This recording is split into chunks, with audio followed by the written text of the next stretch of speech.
అనేటువంటి గాథగా చెప్పబడినటువంటిది వావర్ స్వామి అనేటువంటి ఒక అంశం మాత్రమే. కాబట్టి అయ్యప్ప మాలదారులు ఎవరు కూడా ఎరుమేలి వెళ్ళినా వావరు అనేటువంటి ఒక కల్పితమైనటువంటి గాథకి అంకితం కాకుండా దయచేసి దాన్ని తగ్గించండి.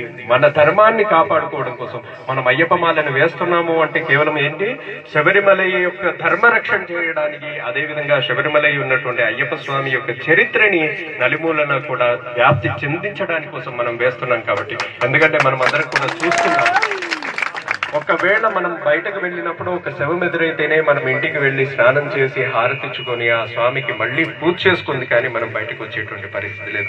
అలాంటిది ఒక సమాధిని ముట్టుకొని ఆ సమాధికి పూజ చేసేటువంటి అంశం మనం అందరం చూస్తున్నాం. మన దగ్గర ఎంతో మంది మసీదులు ఉన్నాయి. ఏ మసీదులోనైనా కొబ్బరికాయలు కొట్టడమో లేకపోతే దీపాలు వెలిగించడమో ప్రసాదాలు పెట్టడమో ఎక్కడైనా చేస్తున్నారా?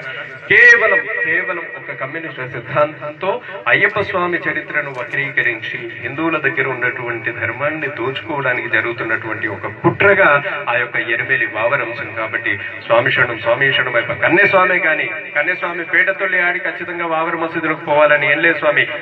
మనకి వావరు అనేటువంటి దానికంటే కూడా ఎరుమేలిలో పేటై శాస్త, మనం ఎక్కడికైతే వెళ్ళి ఆ స్వామిని దర్శించుకొని ఎక్కడైతే ఆ గుండంలో స్నానం చేస్తున్నామో అదే ప్రధానమైనటువంటి క్షేత్రం. కాబట్టి ఖచ్చితంగా పేటై శాస్త్ర అంశాన్ని తెలుసుకోండి.